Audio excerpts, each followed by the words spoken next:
Hello everyone, welcome to T News Reacts. Me, Steve Hoare here over on the Redmen TV. Glad to be with you. Build up towards Liverpool versus Aston Villa. We're about to react to the team that Jurgen Klopp has selected for this big game. The huge, massive superstar return of a former Liverpool icon, Danny Ings, who's happened to be managed by Gerrard as well. We've got Alisson in goal, no shocks there. We've got Trent at right back, Joel Matip, Virgil and Robertson. The back five that I'm guessing all expected to be picked really. Go into midfield then and you're talking Fab, Thiago and Henderson. No real shocks there either, probably Liverpool's best midfield three. The major talking point is that Alex Oxlade-Chamberlain, we think, starts as Liverpool's number 9 or de facto number 9 in this game. Divock Origi hasn't even been declared fit enough to make the bench. Diogo Jota, who missed training since the Wolves game, has only been declared fit enough to make the bench, and Roberto Firmino still isn't back either. So Liverpool are a little bit short in terms of attackers.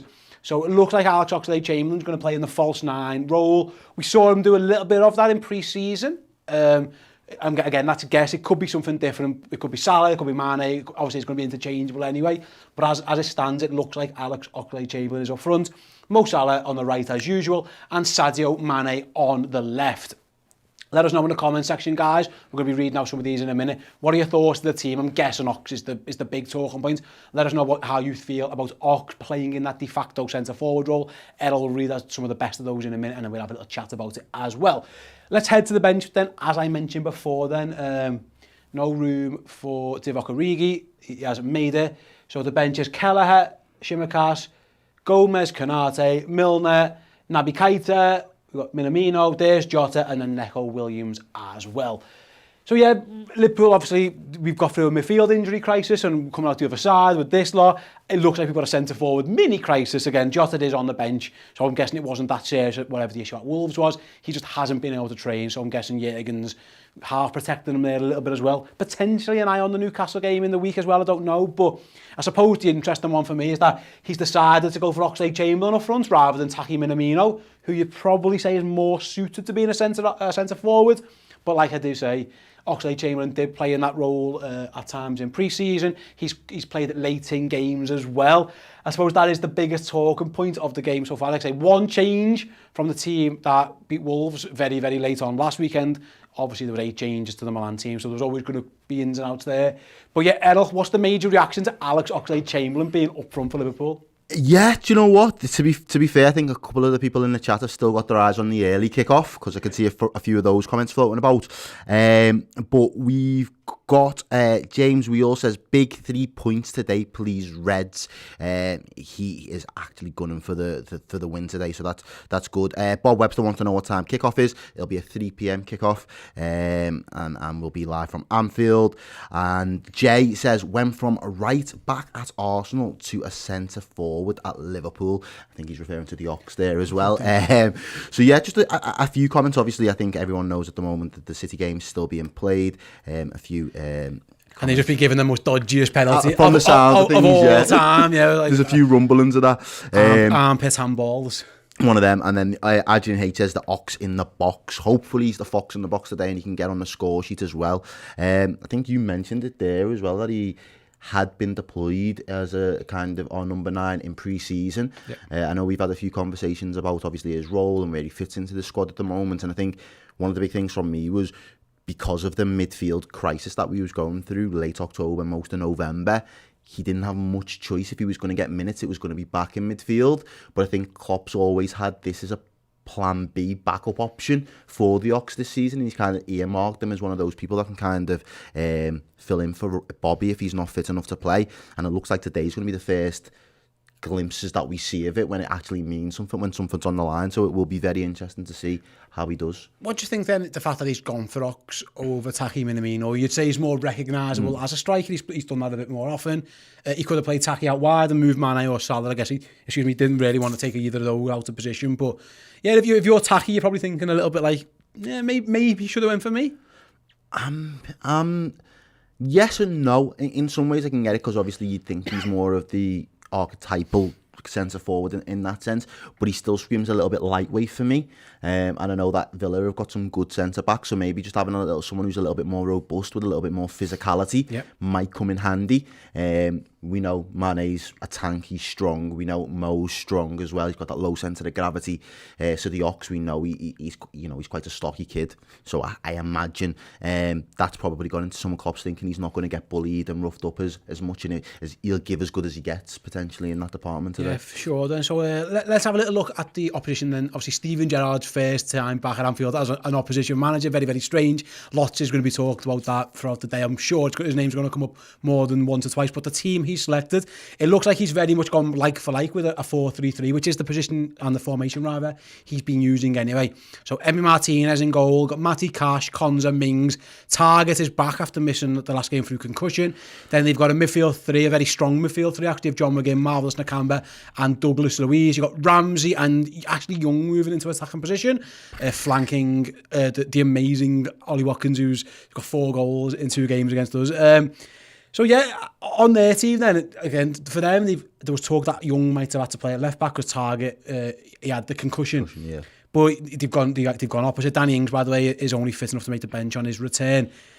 So Ramsey and Young, I'm not surprised that Ramsey's been playing quite a bit. Ashley Young's a bit of a shock, and then Ollie Watkins, we know how dangerous he can be. It's a very good team that they've picked there. It's a very good team. They're going to go man for man, 4-3-3, 4-3-3, and let's have it. It looks like that's what Stevie's saying there. And I don't blame him. You know what I mean? I think when we looked at when he returned, I think he's done well. And the game against City, I know obviously they lost that, but at least he was competitive in that game, and it didn't get rolled over in that sense. I think from potentially Stevie's perspective in terms of his management style and stuff, it's where do we weigh up against the likes of, the heavy hitters in the league, against the Cities and the Liverpools? Can we hold our own?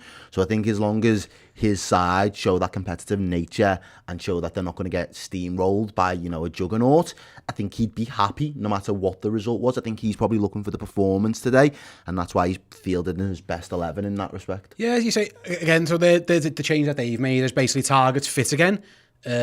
And they've moved Ashley Young further up front rather, and then they've gone to basically Emi Wendia, who's missed out, who's a very creative player and a very attacking player, but I don't think it's a coincidence that up against Mohamed Salah, I mean, Ashley Young's played left back. He's played left back for England on numerous occasions, so that battle between Ashley, he's probably maybe thinking a bit more defensively minded. Emi Wendia on the left floating in about, probably not going to offer much protection against Mohamed Salah, where he might say to Ashley Young, as much as I need you to do a job and get forward, at times we're going to be a 4-5-1, and your job is going to be to stop Trent and or Mo Salah. That doesn't make sense a bit. Yeah, absolutely, and it's probably a little bit of a tactical switch from Steve in that respect, and I think he knows the dangers. He watches Liverpool very closely, I can imagine. So every single game. Yeah, he'll know the dangers and the threats that we possess. So it makes sense that he's having a little bit more defensive mindset and a little bit of security, especially down that their left-hand side, which would be our right-hand side. To me, it doesn't matter. We've seen in so many games so far this season that you can put 2-3 men on Mohamed Salah, and if he's going to find a way to goal, it doesn't matter how many men is in front of him. He's still going to find the back of the net. Hopefully he gets a few opportunities today, and we've seen it with Danny Rose. He's a support. I'd say he's an agent left back now, but he just had him on toast. When we played Oxford, absolutely rinsed him inside and out, and he just, from the first 5-10 minutes, he just wasn't up for the challenge. So maybe that's another part of his thinking. If I can get 2 guys there with a little bit more of a defensive mindset, if one of them isn't up for the challenge, the other one can kind of cover where needed. I'm looking here, obviously, Neil Jones, who, for those who don't watch our Redmen Plus network, he's with us every single Thursday for Journo Insight, and he's tweeted out about Oxlade-Chamberlain. It looks like Oxlade-Chamberlain is the number 9 role today, which is a big test for him. He's been in decent form late, at least, and there's Jota in reserve if required. I want to go to this reply here. Someone's here, what's the point of Minamino? And then we've got the one saying, what's happened to Origi? Well, Origi's got a sore knee, that's what's happened there. But the reply to this guy's comments, it was Holmes who's wrote, what's up with Minamino, and Arbers wrote, he's not good enough. Now, I think that's unfair on Taki. Yeah. I don't know, he's a good player, but I do see the point. You would think if Firmino's out and Jota's out and Origi's got the sore knee, you would think Liverpool's 4th choice striker would be Taki Minamino, but it's not. It looks like it's Alex Oxlade-Chamberlain now. Yeah, and that's probably been the case since the start of the season. I don't think that should be any surprise to too many Liverpool fans. I think the fact that we've seen Ox getting minutes like that within pre-season was kind of indicating the way that Klopp was trying to transition him in terms of trying to get him into the starting 11 where he can. Yeah. As I say, there will be games for Minamino. Those games for me, if you were saying, right, draw up a game plan and where do we fit Minamino in it, from my perspective, it's the teams that are going to want to come out and play us. Expansive, leave space to run in behind. Ox will run at people. He will commit defenders. He is powerful. He will shoot from outside the box. He will do that harrying work as well and that pressing work, which might mean sometimes we outnumber them in midfield because he drops a little bit deeper. He will do all of that and let the inverted wingers do what they do best. So I think in terms of getting that complement and that balance on a game like this, with the setup that we've just discussed in terms of how Villa are potentially going to kind of set up against us, we're slim pickings, but he probably is better suited for this particular role today. I suppose the one thing he's not going to do what we've seen Minamino do, again, and hopefully I'm wrong by the way, is that Minamino scores a couple of tap-ins now and then he's arrived at the back post. That's what Joss has been doing. He's scoring goals with in the sticks. It's whether Alex Oxlade-Chamberlain's got that instinct to get where he needs to be, because Joss has certainly had it. When Firmino was fit this season, his game had adapted a bit and he was doing the same as well. He was being a bit more like a prototypical number 9. Yeah. Now Ox has never done this. Again, he's done it in pre-season, but he done it more in the Bobby Firmino style of running your bollocks off and getting about and dragging people out. And maybe that's the plan. Run them around, see if you can get Salah and Mane in. And listen, if you get Salah and Mane they're our best chance in any game, aren't they? Let's be exactly, honest. That's what makes sense. The only thing I'm worried about is that we have created a lot of chances for our forward. Again, that's not a bad thing. It's whether he's the man to put it away, but we'll soon find out. Before we move on then, Errol, very, very quickly, I want to talk to you about the midfield 3 again. Yes. It looks like Jürgen knows his best midfield 3 now, and that's it. Because I think the argument would have been, and we don't know how fit Naby Keita is, but the fact that he's trained all week and that he comes on in Milan, you would think he would have been fit enough to start this game. And if we're picking what we think, Jürgen's picking what we think is best midfield 3, that's it. Does this mean that, looking ahead to the Newcastle game, that'll be the game maybe where he makes 4, 5, 6 changes and then goes again strong for Tottenham if that game happens? I know they've got COVID issues, but it looks like he's decided, my weekend team, I'm going to put my best 11 lads out, try and get them against Tottenham, and it might be Newcastle where he makes 3, 4, 5 changes. Yeah, potentially. And again, I think based on the fact that we haven't seen a midfield 3 get a run of games with each other so they can gel and get that form, I think that's probably got into his thinking as well. While this 3's working and it is that balance, let's just keep it. If it's not been broke, why fix it? And I think Naby at the moment, he's great as a utility player, he's great as an option to bring off the bench, he does bring something different, but in terms of, this is what we need and they will deliver on that, I think you can't really argue with that front 3 that middle 3 at the moment. No, I mean, they've been amazing, haven't they, to be fair. Like, they are absolute world class. And like I say, Trent, then you mentioned before, Ashley Young. So it looks like Gerrard again. That's Liverpool's attacking, I don't know, not prowess, but they're amazing everywhere. But it looks like Liverpool's strongest there is that right-hand side. Yeah. The Henderson, Trent, Salah triangle has proved very, very, very effectively all recently. Season. Yeah, it's been amazing. Like I say, is that again? Do you see the same again? Even though Villa are going to try and double up on that, do you think that's where Liverpool are going to predominantly try and get down here again? Yeah, but there's a good shout that the left hand side could be the weapon in this game, and the fact that Robertson's slowly starting to come back into a little bit of form. I think everyone's been quite happy with his most recent performances anyway. Mane, he's been unlucky in recent games where he's been offside a few times and not gotten a score sheet, but I think he always looks a danger. I think sometimes we can overly focus on that right hand side and we can forget how powerful that left hand side can be when it's all singing and all dancing.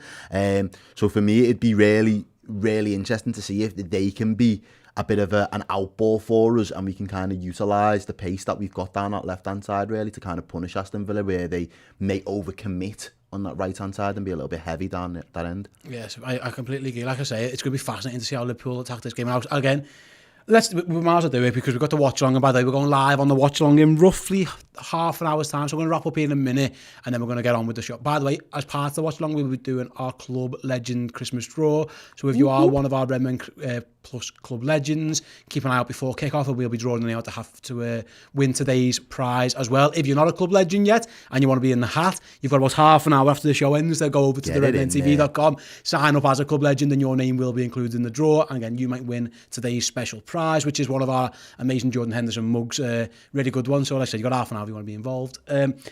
Let's talk with Gerrard now then, because I'm taking no questions about Steven Gerrard. Yeah, very, very Jürgen of you. It's got the potential to be a sideshow or even be the main show and the football match become the sideshow, and Liverpool can't have that at all. I don't think the players will. No. But Anfield as a whole, like it is symbiotic. The fan-player relationship is there. Right. As much as listen, he's going to get an amazing reception when he walks out that tunnel, and rightly so. He's going to get a song before and after the game, but it can't become the Steven Gerrard show. No. It's got to become the Liverpool beating Aston Villa show. Yeah, and I don't even think he would want to. I listened to a bit of his press conference as well, and you know, he was like, if I can drive back down the M6 on my way to Birmingham and we've done it, then that's how it has to be. So be it. And I think that's what he's more out about. I think he's more bothered about the actual football game itself. So I think both managers in the press conferences earlier in the week handled themselves really well, because you know, that's the elephant in the room, so to speak, at the moment. And I don't think they'll want any kind of distractions, and I don't think he'll want any excuses either. If his team don't perform today, he doesn't want it to be because, you know, he was the manager on the touchline. It'll be because they underperformed, and you know, there'll be areas that he has to then kind of go back and do the homework on, and you've got to kind of review him midweek or before the next game. So it's important from a Liverpool perspective that we don't let sentiment ruin this game, as far as I'm concerned, because, you know, I know he's completely different, but we don't do it when Brendan's there. Do you know what I mean? We don't do it when certain players turn up in the Champions League that have played for us in the past. We're ultra professionals when it comes to this stuff.